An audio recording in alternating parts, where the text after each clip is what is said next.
Hello friends, once again you are welcome to Shikhar ICS Online, where we are regularly discussing different topics of current affairs, economics, culture, history, etc., which are useful for the students who are preparing for civil services and other competitive exam. And it is also useful and for the interesting, for the common interest, for the common people. ऐसे विषयों को हम इसमें ले रहे हैं और पिछले कुछ दिनों से फ्रेंड्स हम ये देख रहे हैं कि ऐसी लगातार न्यूज़ आ रही है, खबरें आ रही है कि विश्व जो है एक आर्थिक मंदी के कगार पर है। The global economy is at the verge of an unprecedented economic crisis और इकोनॉमिक डिप्रेशन और इकोनॉमिक रिसेशन। ऐसे मंदी के कगार पर विश्व खड़ा हुआ है और ख़ास तौर पे बात की जा रही है पश्चिमी अर्थव्यवस्थाओं की, वेस्टर्न इकोनॉमीज़ की, अमेरिका की और यूरोप के देशों की, ख़ास तौर पे जर्मनी में, फ्रांस में, ब्रिटेन में, इवन इटली में, ग्रीस में, यूनान में, यहाँ सब जगह जो है मंदी की बड़ी ज़बरदस्त आशंका व्यक्त की जा रही है। तो आज हमारे डिस्कशन का टॉपिक यही आर्थिक मंदी है। हम इसमें ये देखेंगे कि आखिर ये आर्थिक मंदी होती क्या है, मंदी क्या है। हम एक तो ये देखेंगे what exactly the recession is.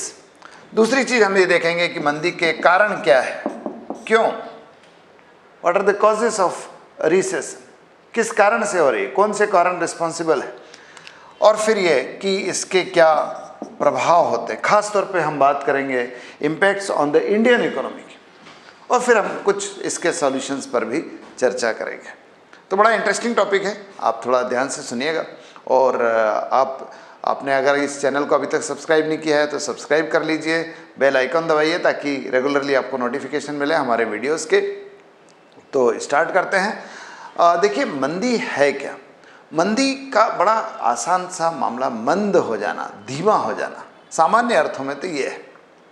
Economy जब धीमी हो जाए तब उसको मंदी कहते हैं, इसलिए अंग्रेजी में इसको स्लो डाउन भी कहते हैं। इंग्लिश में बहुत सारे नाम है, स्लो डाउन कहते हैं, इकोनॉमिक रिप्रेशन कहते हैं, इकोनॉमिक डिप्रेशन कहते हैं, इसको रिसेशन भी कह ही रहे हैं, रिसेशन सबसे ज़्यादा कहा जाता है।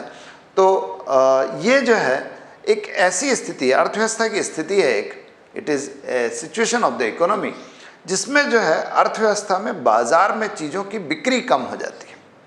बाज़ार में जो गुड्स एंड सर्विसेज का सेल है वो कम हो जाता है, वस्तुओं और सेवाओं की बिक्री कम हो जाती है। इसलिए आपने देखा होगा, सिंपल सी बात में कभी कभी व्यापारी देशी भाषा में बात करते हैं, बड़ा मंदी बाड़ा चल रहा है।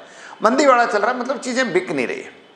अब इसके कई कारण हो सकते हैं। एक कारण तो ये कि सब लोगों के पास पैसे नहीं है, चीज़ें बिक नहीं रही है।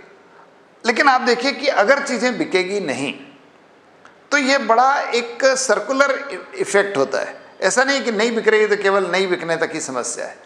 आप देखिए कि अगर चीज़ें बिकेंगी नहीं, अगर दुकानों में चीज़ें बिकेगी नहीं तो स्वाभाविक सी बात है कि फिर उत्पादन भी कम होगा, प्रोडक्शन भी कम होगा, या प्रोडक्शन कम करना पड़ेगा आपको, because goods and services are not being properly sold, you will have to cut short the production. But in order to cut short the production you will have to abandon few of the productive units. Production units बंद करनी पड़ेगी, इकाइयाँ बंद करनी पड़ेगी, उद्योग बंद करने पड़ेंगे, तो उद्योग बंद होंगे, बिक्री कम तो उत्पादन कम, और उत्पादन कम तो उद्योग बंद होंगे। इंडस्ट्रीज़ जो है वो जो है शट डाउन होंगी, कम होती जाएंगी, बंद करनी पड़ेगी। Few of the industrial units will have to be closed, क्योंकि उनका ऑपरेशन आप करेंगे, उनको चलाएंगे तो आपको घाटा होगा, तो उद्योग बंद होंगे। और उद्योग बंद होंगे तो उसका एक प्रभाव ये पड़ेगा कि लोग बेरोजगार हो जाते हैं। लोग बेरोजगार हो जाएंगे तो लोगों की अनएम्प्लॉयड हो जाएंगे, तो लोगों की आय कम हो जाएगी। अब आय कम होगी, आप देखिए अगर लोगों की आय कम होगी तो फिर उनकी परचेसिंग पावर कम होगी, क्योंकि उनके जेब में पैसा नहीं है। जेब में पैसा नहीं है तो अब ज़्यादा वस्तुएं, ज़्यादा सेवाएं खरीदने की स्थिति में नहीं होंगे, और जब खरीदने की स्थिति में नहीं होंगे तो स्वाभाविक सी बात है कि बाजार में एक बार फिर बिक्री कम होगी वस्तुओं और सेवाओं की।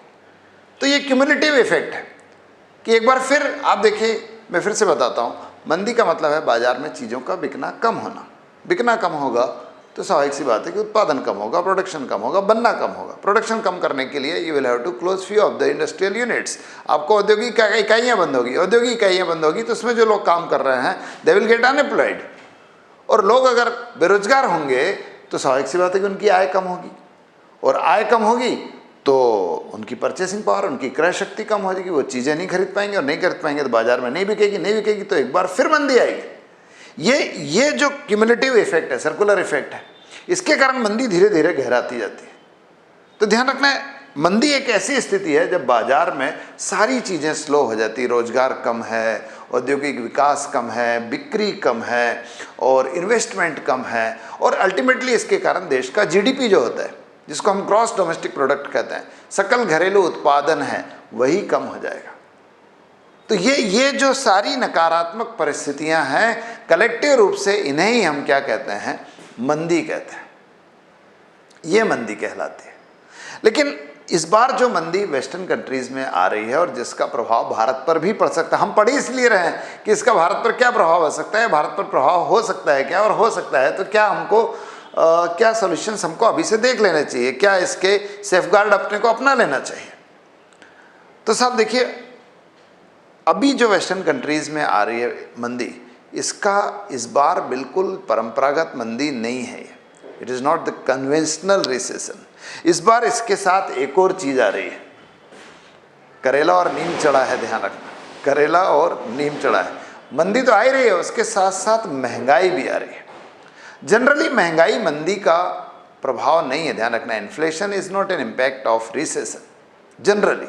लेकिन इस बार ऐसा हो रहा है कि महंगाई भी आ रही है, चीज़ों की कीमतें बढ़ रही है, इन्फ्लेशन हो रहा है, प्राइस हाइक हो रही है, और मंदी भी आ रही है। तो ये एक विचित्र सा संकट जो है पश्चिमी देशों में, अमेरिका में, यूरोप में दिखाई दे रहा है। तो ये मंदी की समस्या है।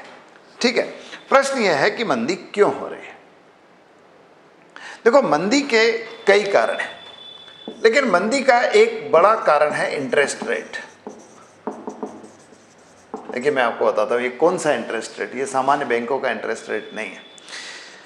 अभी बीच में क्या हुआ है कि अमेरिका ने पिछले एक साल में 2 बार ऐसा किया कि अपने जो फेडरल रिजर्व है उसके इंटरेस्ट रेट बढ़ाए हैं, उसकी ब्याज दर में वृद्धि की है। फेडरल रिजर्व यानी क्या है? फेडरल रिजर्व यानी अमेरिका का सेंट्रल बैंक है, अमेरिका का केंद्रीय बैंक है। जैसे हमारे यहाँ रिजर्व बैंक ऑफ इंडिया है, ऐसा हर देश में एक केंद्रीय बैंक होता है, एक सेंट्रल बैंक होता है। अमेरिका का सेंट्रल बैंक है फेडरल रिजर्व, उसने अपने रेट ऑफ इंटरेस्ट बढ़ाए। ये रेट ऑफ इंटरेस्ट कौन से है कि यदि कोई व्यक्ति या कोई बैंक या कोई विदेशी निवेशक, फॉरेन इन्वेस्टर जो है, वो अगर अमेरिका की बैंक में निवेश करता है, यानी उसको धन देता है, उसको पैसा देता है, तो ये ज़्यादा ब्याज देंगे उस पर।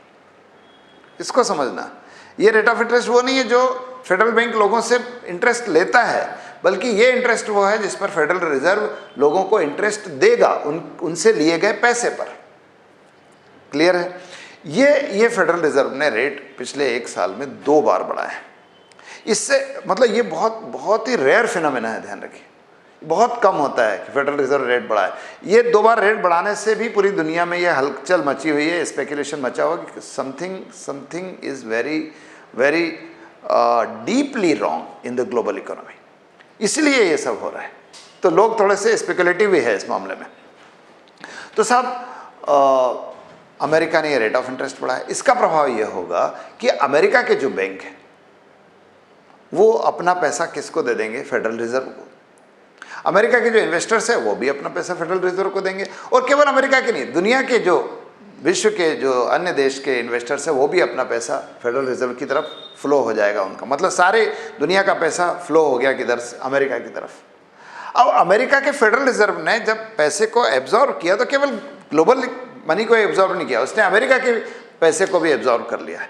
उसके कारण क्या हो गया कि बैंकों के पास पैसा कम हो गया, क्योंकि बैंकों ने अपना पैसा फेडरल रिजर्व को दे दिया। किस चाह में? इस चाह में कि उनको ज़्यादा ब्याज मिलेगा। तो बैंकों का पैसा ही फेडरल रिजर्व के पास चले गया। अब बैंकों के पास पैसा कम है, अब बैंकों के पास पैसा कम है, तो बैंकों के द्वारा लोगों को जो ऋण दिया जा सकता था वो ऋण भी कम दिया जा रहा है। ध्यान रखिए, थोड़ा सा टेक्निकल है। फेडरल रिजर्व ने रेट ऑफ इंटरेस्ट बढ़ाया, इसलिए बैंक और दूसरे फाइनेंशियल इंस्टीट्यूट से अपना सारा पैसा फेडरल रिजर्व को दे दिया।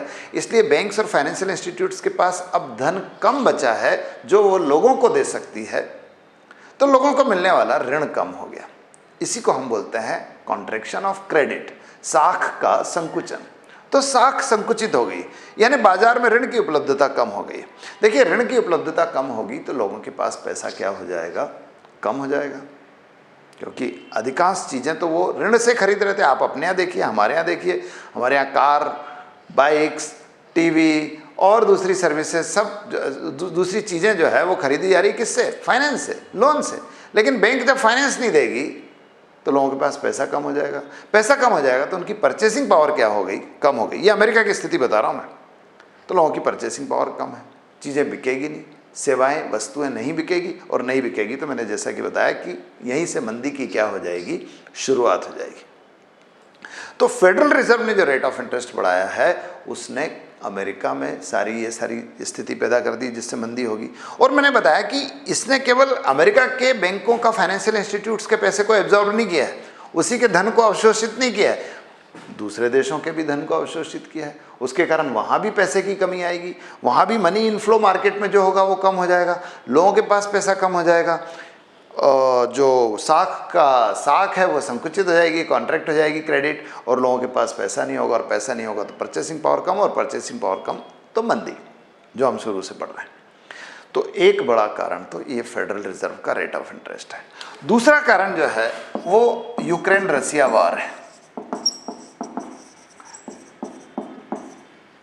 लगभग 1 साल ही होने को आ रहा है अब, धीरे धीरे 1 साल से जो है रूस यूक्रेन युद्ध जो है वो लगातार चल रहा है, और उसके बड़े अलग अलग प्रकार के प्रभाव दिखाई दे रहे हैं। उसका एक प्रभाव तो ये दिखाई दे रहा है कि उसके कारण अंतर्राष्ट्रीय व्यापार बहुत बुरी तरह प्रभावित हुआ, ट्रेड प्रभावित हुआ। ट्रेड प्रभावित होगा जब आपकी चीज़ें बिकेंगी नहीं, वस्तुएं नहीं बिकेंगी, सेवाएं नहीं बिकेंगी, तो naturally you will have to cut short the production, उत्पादन कम करना पड़ेगा, और फिर वही मंदी आएगी। तो एक तो वस्तुओं का व्यापार, सेवाओं का व्यापार कम हुआ क्योंकि अनरेस्ट है, क्योंकि कुछ क्षेत्र जो है अशांतिपूर्ण है तो वहाँ पर व्यापार नहीं हो रहा है। एक दूसरी चीज़, रूस यूक्रेन युद्ध के कारण कई चीज़ों की सप्लाई चेन गड़बड़ा गई है। सप्लाई चेन गड़बड़ा गई, जो चीज़ें रूस से या यूक्रेन से या और जो वॉर रिलेटेड कंट्रीज़ है वहाँ से सप्लाई होती थी, चाहे वो यूरोप को होती थी या रेस्ट ऑफ द वर्ल्ड को होती थी, वो कम हो गई है। आप देखिए, यूक्रेन और रूस मिलके अनाज का एक बड़ा भाग यूरोप को सप्लाई करते थे। ऐसा कहा जाता है कि लगभग 40% के करीब अनाज यूरोप को सप्लाई हो रहा था इनके द्वारा। तो अनाज की सप्लाई रुक गई। अनाज की सप्लाई रुकेगी तो फिर कॉन्सिक्यूटिवली दूसरी चीज़ें जो है, दूसरे एडिबल्स है, वो उनकी सप्लाई भी रुक गई। अब इसके कारण क्या है कि जब कोई चीज़ कम हो जाएगी आपके इकोनॉमी में तो उसकी कीमत बढ़ जाएगी। अब मैं बात कर रहा हूँ महंगाई की। इस संकट का एक पक्ष मैंने बताया था महंगाई है, प्राइस हाइक है, इन्फ्लेशन है। तो जब चीज़ें कम उपलब्ध होगी, आपके पास सप्लाई नहीं हो रहा है, तो उसके कारण कीमतें क्या हो रही है, बढ़ रही है। एक और चीज़ देखिए, रूस के द्वारा बड़ी मात्रा में फ्यूल जो है यूरोप को जा रहा था। आपने सुना होगा कि रूस से एक पाइपलाइन से यूरोप को जो है, खासतौर पे जर्मनी को, फ्रांस को और दूसरे यूरोपियन कंट्रीज़ को जो है गैस सप्लाई होती थी। नॉर्डिक सी में ऐसी पाइपलाइन थी, लेकिन वो पाइपलाइन अभी टूट गई वॉर में। अब पता नहीं यूक्रेन ने तोड़ी या रूस ने जानबूझ के तोड़ी ताकि यूरोप के देशों को मजा चखाया जाए, क्योंकि वो रूस का विरोध कर रहे हैं। तो वो पाइपलाइन टूट गई, तब गैस की सप्लाई अवरुद्ध हो गई है।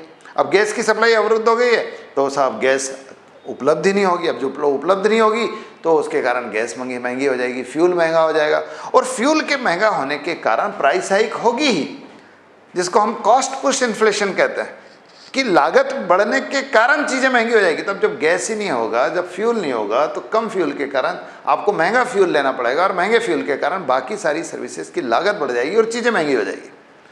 तो इसके कारण भी महंगाई बढ़ रही है। एक कारण ये है। एक बड़ा इंटरेस्टिंग कारण है, बहुत तेज़ी से सभी देशों में डॉलर की कीमत बढ़ी है। सभी आप देखना, आपने सुना होगा कि भारत में डॉलर की कीमत अचानक 79 रुपये के करीब थी, 79 रुपीज़ के करीब, लगभग 82 रुपये हो गया, 3 रुपये बढ़ गया अभी पिछले बात करेंगे 6 महीने। लेकिन ये केवल भारत की समस्या नहीं है साहब, इट्स ए ग्लोबल प्रॉब्लम। दुनिया के सभी देश, चाहे जापान हो, चाहे चीन हो, चाहे यूरोपियन कंट्रीज हो, चाहे रूस हो, सब जो है, सब के सब जो है वो डॉलर के तेज़ी से बढ़ते हुए मूल्य की समस्या का सामना कर रहे हैं। और ये भी एक आफ्टर इफेक्ट है इसी रशियन वॉर का। डॉलर की कीमत तेजी से क्या हो रही है, बढ़ रही है। अब डॉलर की कीमत बढ़ने से आप देखिए अधिकांश देश जो इंपोर्ट करते हैं, आयात करते हैं, वो आयात तो डॉलर में कर रहे थे। अब डॉलर की कीमत बढ़ जाएगी तो स्वाभाविक सी बात है कि उनके अपने देश में उन आयातों की कीमत बढ़ जाएगी। आप कल्पना कीजिए, भारत में पहले मान लो कोई चीज़ $100 की आप आयात करते थे तो हमारे यहाँ 79 रुपये के हिसाब से, 79 रुपीज़ के हिसाब से 7,900 रुपये की पड़ रही थी। लेकिन अब वही $100 की चीज़ हमको कितने में पड़ेगी, 8,200 की, क्योंकि डॉलर अब 82 रुपये का हो गया है। ऐसे ही सभी देशों में आयात जो है महंगे हो गए। आयात महंगे होंगे तो उन चीज़ों की कॉस्ट बढ़ेगी, कॉस्ट बढ़ेगी तो फिर कीमत क्या हो जाएगी, बढ़ जाएगी, तो चीज़ें महंगी हो जाएगी एक बार फिर। तो ये महंगाई का एक कारण है। लेकिन दूसरी चीज़ें और भी है कि साहब इसके कारण आयात बंद हो गए हैं, क्योंकि जब आयात महंगे हो जाएंगे, भाई कोई चीज़ महंगी होगी तो आप उसका आयात कम कर दें। मान लो आप कोई चीज़ 10 बुलाते थे, लेकिन महंगी हो गई तो आप 5 ही बुलाएंगे, 8 ही बुलाएंगे। अब 8 ही बुलाएंगे तो उसके कारण जो देश बेच रहा था उसको तो नुकसान हो रहा ना, वो तो मंदी के दौर से गुजरेगा, क्योंकि उसकी बिक्री कम हो जाएगी। जब बिक्री कम होगी तो उसका उत्पादन भी कम करना पड़ेगा। तो साहब इस तरह से मंदी का कारण भी ये बन रहा है और महंगाई का कारण भी ये बन रहा है, डॉलर में की कीमत जो है। तो ये एक कारण है, ये सारे कारण हैं किसके, इस संकट के या इस मंदी के। लेकिन अब इसके प्रभाव क्या है? देखो प्रभाव जो है, प्रभाव ये होगा कि सब देश पैसों की कमी महसूस करेंगे, खासतौर पे फॉरेन एक्सचेंज की, विदेशी मुद्रा की। तो वो क्या करेंगे कि जो दूसरे देशों में जो उन्होंने निवेश किया वो निकालेंगे। ठीक है, तो दूसरे देशों से जो निवेश वो आ रहा है, अमेरिका इसी निवेश को तो अवशोषित करने की कोशिश कर रहा है अपने फेडरल रिजर्व के रेट ऑफ इंटरेस्ट को बढ़ा के, और वो प्रभाव होगा भी। तो बाकी देशों से जो फॉरेन इन्वेस्टमेंट है वो कम हो जाएगा, तो विदेशी निवेश पर बड़ा ज़बरदस्त प्रभाव पड़ने वाला है। बाकी चीज़ें तो होगी कि चीज़ें बिकेगी नहीं और उद्योग बंद होंगे, लोग बेरोजगार होंगे, बेरोजगार हो गए तो गरीबी बढ़ेगी, आय जो है वो कम हो जाएगी तो गरीबी बढ़ेगी, और गरीबी बढ़ने के साथ साथ जो इकोनॉमी है वो धीरे धीरे नीचे की ओर जाएगी, नकारात्मक दिशा में जाएगी। बजाय इसके कि जीडीपी बढ़े, जीडीपी धीरे धीरे क्या होती जाएगी, कम होती जाएगी। भारत पर प्रभाव देखिए भारत पर प्रभाव जो है ना वो उतने भयावह नहीं है। प्रभाव तो है, देखिए कुछ उद्योगों को तो बड़ा लॉस झेलना पड़ेगा। एक सबसे बड़ा जो है हमारे यहाँ उद्योग जो है वो सॉफ्टवेयर उद्योग को लॉस झेलना पड़ेगा, क्योंकि जब उन देशों में उद्योग धंधे ही बंद होंगे, सेवाएं बंद होगी, तो हमारे यहाँ जो सॉफ्टवेयर सप्लाई हो रहा है उसको नुकसान होगा। खासतौर पे जो बीपीओ सर्विस हमारे यहाँ से जा रही है, बिजनेस प्रोसेस आउटसोर्सिंग की जो सर्विसेज है, कि अमेरिका के कुछ उद्योगों के लिए हम यहाँ से सेवाएं दे रहे हैं, हम यहाँ से टेलीकॉलिंग की सेवाएं दे रहे हैं, हम यहाँ से सॉफ्टवेयर की सर्विसेज दे रहे हैं, वो सेवाएं नहीं होगी क्योंकि उनके यहाँ उद्योग धंधे बंद होंगे, तो हमारे यहाँ से वो दी जाने वाली सेवाएं भी क्या हो जाएगी, कम हो जाएगी। तो जो बिजनेस प्रोसेस आउटसोर्सिंग है, बीपीओ है, वो कम हो जाएगा। आप देखिए टूरिज्म कम होगा, क्योंकि जब लोगों के पास पैसा ही कम होगा तो लग्जरी चीज़ों पर किए जाने वाला व्यय धीरे धीरे क्या हो जाएगा, कम होगा। तो पहले से ही जो कोरोना के कारण और लॉकडाउन के कारण मार झेल रहा टूरिज्म उद्योग है, वो उद्योग जो है उसको नुकसान झेलना पड़ेगा। तीसरी चीज़ ये है कि हमारे यहाँ से जो क्राफ्ट्स की चीज़ें, हैंडीक्राफ्ट्स की चीज़ें आ रही थी, जो खासतौर पे वो भी लग्जरी आइटम ही थे, तो उनकी भी बिक्री कम हो जाएगी, उनको भी नुकसान झेलना पड़ सकता है। लेकिन भारत को ज़्यादा नुकसान नहीं होगा, क्योंकि और उन्हीं कारणों से नहीं होगा जिसके कारण 2007 की मंदी हम झेल गए। 2007 में 8 में दुनिया ने ज़बरदस्त मंदी का सामना किया और कई इकोनॉमीज फेल हो गई। आज तक जो यूरोप की इकोनॉमी है उनके भट्टा बैठने का एक कारण यह है कि वो पहले से मंदी का एक दौर झेल चुके थे, फिर लॉकडाउन आ गया और फिर अभी आएगा। हमारे साथ फ़ायदा ये होगा कि जिस तरह से हमने 2007 और 8 की मंदी को झेले, अभी भी झेलेंगे, क्योंकि भारत जो है बहुत बहुत आवश्यक वस्तुओं का निर्यातक है। आप देखिए हम अनाज बेचते हैं, हम शक्कर बेचते हैं। अभी रिसेंटली एक डेटा आया था कि भारत दुनिया का शक्कर का दूसरे नंबर का सबसे बड़ा एक्सपोर्टर है, निर्यातक है। तो हम शक्कर बेचते हैं, हम दूध के प्रोडक्ट्स, मिल्क प्रोडक्ट्स बेचते हैं, फल बेचते हैं, सब्जियां बेचते हैं, ये ऐसी चीज़। हम दूसरा ये कि आयरन ओर बेचते हैं, आयरन ओर जो है वो बेचते हैं, या दूसरे तरह के जो कार्बन प्रोडक्ट्स है वो बेचते हैं। तो ये सारी चीज़ें हम बेचते हैं जो बहुत आवश्यकता की वस्तु हैं, तो इनमें कटौती तो नहीं होगी, इसलिए इनका निर्यात तो हमारा चलता रहेगा, और निर्यात चलता रहेगा तो हमारा जो प्रोडक्शन है वो भी चलता रहेगा, इसलिए इस क्षेत्र में मंदी नहीं आएगी। दूसरी चीज़ देखो कि भारत का बहुत तेज़ी से डिफेंस प्रोडक्शन भी बढ़ा है और डिफेंस के क्षेत्र में भी हम बहुत बड़े निर्यातक हैं। अब आज की तारीख में, अभी ये पिछले 1.5-2 साल में बड़े चेंजेस हुए। तो डिफेंस के जो एक्सपोर्ट है वो डील क्या होती है, वो पहले से हो जाती है, तो उस पर भी, और वो मतलब वो एक्चुअली गवर्नमेंट टू गवर्नमेंट है, इसलिए उस पर बहुत ज़्यादा इसके प्रभाव नहीं पड़ने वाले हैं। लेकिन हाँ, मैंने जैसे बताया कि कुछ सेक्टर्स है, खासतौर पे टूरिज़्म है, खासतौर पे जो सॉफ्टवेयर इंडस्ट्रीज़ है, बीपीओ है, इनको तो सामना करना पड़ेगा। लेकिन सबसे जो हमको भयावह चीज़ दिखाई दे रही है वो ये कि हमारे यहाँ विदेशी निवेश कम होगा, फॉरेन इन्वेस्टमेंट कम होगा, और वो धीरे धीरे हो रहा है ऐसा।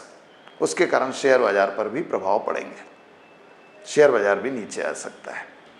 और सबसे बड़ा इसका प्रभाव ये होगा कि विदेशी निवेश कम होगा, फॉरेन इन्वेस्टमेंट कम होगा, तो उसका प्रभाव ये होगा कि हमारे यहाँ विदेशी मुद्रा का भंडार कम होने लगेगा।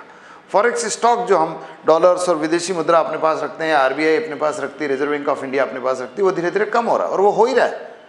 आप देखिए कि आज से 6 महीने पहले, आज से 6 या 9 महीने पहले की बात कर लें, 3 क्वार्टर की बात कर लें, तो हमारे यहाँ विदेशी मुद्रा का जो भंडार था वो लगभग 580 अरब डॉलर का था।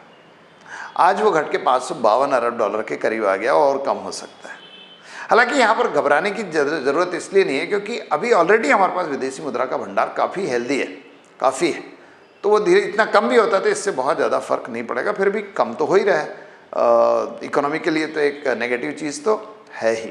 तो ये इम्पैक्ट भारत पर पड़ सकते हैं। तो भारत पर जो प्रभाव पड़ेंगे वो मिले जुले प्रभाव पड़ेंगे, इसका फ़ायदा भी उठा सकता है। आप देखिए खासतौर पे भारत को इसका फ़ायदा भी मिल सकता है, खासतौर पे जो रूस यूक्रेन वॉर के कारण दुनिया में जो अनाज की क्राइसिस है, फूड ग्रेन की क्राइसिस है, वो सप्लाई को भारत हैंडल कर सकता है। भारत अपने फूड ग्रेन को जो है अच्छी कीमत पर बाहर बेच सकता है और दुनिया के दूसरे देशों के साथ अच्छी डील कर सकता है उनसे चीज़ लेने में, जैसे हमने रूस से किया है कि हम उनका तेल खरीद रहे हैं। ऐसी वाली डीलिंग जो सर्कमस्टेंसेस के कारण पैदा हुई है वो भी हम कर सकते हैं। तो ये प्रभाव है। तो अब जो आगे मंदी अगर आएगी भारत में, तो उससे बचने के तरीके एक आम आदमी के लिए मैं बता रहा हूँ, बाकी सरकार के लिए तो है ही कि सरकार को मंदी से बचने, पहले अपन सरकार को देख लें कि सरकार को क्या करना चाहिए मंदी से बचने के लिए, और फिर अपन देखें कि एक पर्सन को क्या करना चाहिए, इंडिविजुअल को क्या करना चाहिए। सरकार के लिए तो यही है कि सरकार को साख का प्रसार करके रखना होगा, हालांकि अभी नहीं कर रही है क्योंकि सरकार ने देखिए 2 बार से रेपो को बढ़ाया है। Repo, reverse repo, bank rate, CRR, SLR ये सब बढ़ते हैं तो साख का संकुचन ही होता है, क्रेडिट का कॉन्ट्रैक्शन होता है, और जो मंदी का कारण बनते हैं। तो अभी तो सरकार ये कर रही है, लेकिन सरकार अगर देखेगी कि भारत में मंदी आ रही है, खासतौर पर वेस्टर्न रिसेशन के भारत पे प्रभाव पड़ रहा है, तो फिर सरकार को बड़े कदम उठाने पड़ेंगे। सरकार को मनी इनफ्लो बढ़ाना पड़ेगा इकोनॉमी में। सरकार को जो अपना जिसको अपन लोक व्यय कहते हैं, पब्लिक एक्सपेंडिचर बोलते हैं, वो बढ़ाना पड़ेगा, so that money could be reach up to the pockets of people.